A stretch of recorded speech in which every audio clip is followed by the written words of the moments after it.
Dear Bante, at the very beginning of the sitting, I have one of two intention like that.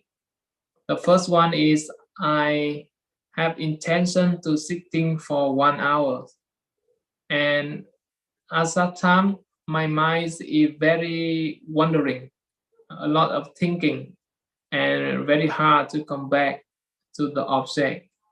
But my body it don't have painful. In another time, I just sitting as long as I can. Uh, then it's very easy to observe the object, but my body is very painful. So I want to ask Bante how I can have intention.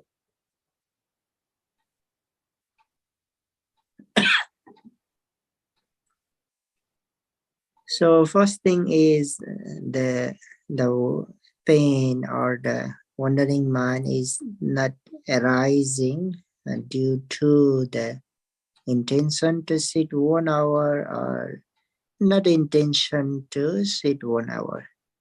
They are not related to each other because not because of that intention the wandering mind is arising or the pain is there or not. It does not depend on the intention mind. And another thing is, so yes, if we have a determination to sit an hour, then that determination really help us to sit the full 1 hour, because if we don't have the determination, so we may or may not complete an hour of the sitting meditation. Because if no determination, there might be the intention to get up early. Often the desire may arise to open the eyes. So the determination is good to make to sit an hour.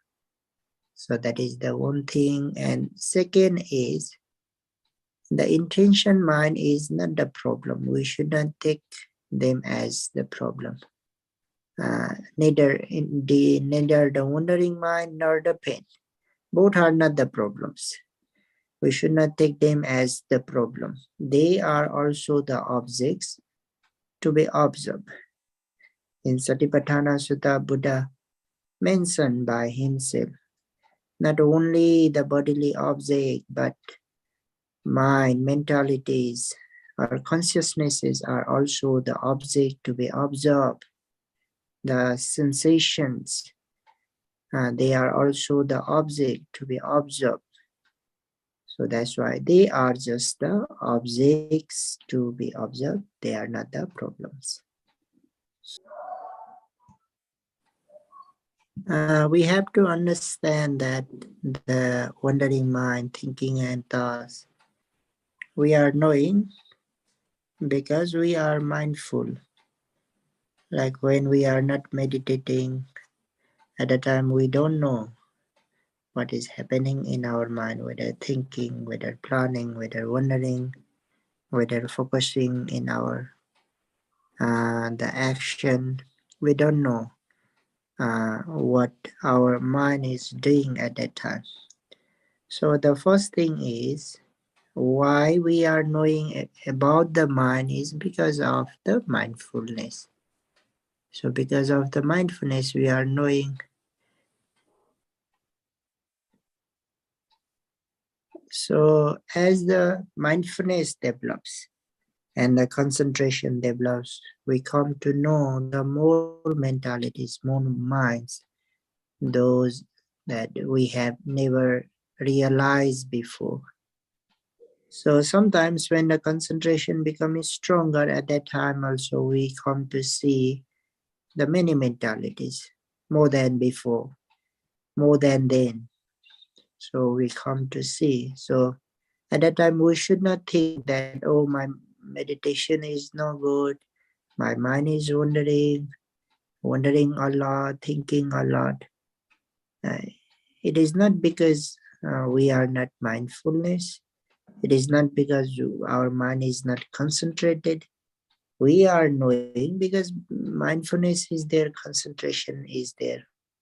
What is not good is if it is the guardless. If no protection is there, then that is no good. Thinking is there, but mindfulness protection is there, then it is good. Mind is wandering, planning. If the mindfulness protection is there, then it is good. The protectionless, the guardless, wandering mind, thinkings are not good. Same goes to the unpleasant sensations. We are knowing the unpleasant sensation because of the mindfulness concentration. But unpleasant sensations are unpredictable because sometimes while we are sitting, they may arise or they may not arise.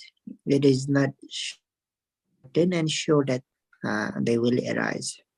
Like this sitting, so much pain was there, but in next sitting they may or may not arise.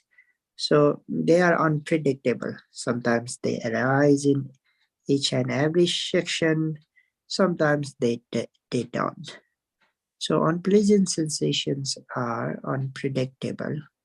So that is not the matter for the meditators. If pain arises, then we observe.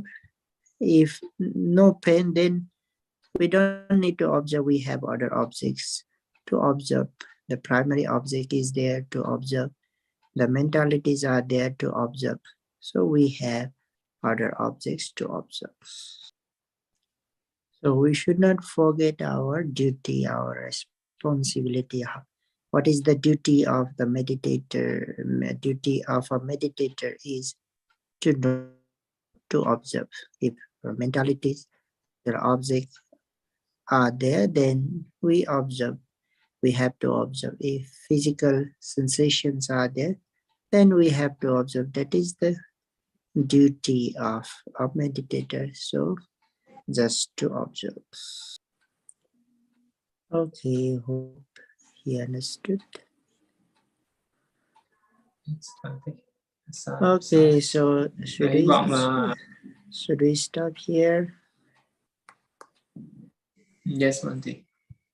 And then we will continue on next Saturday.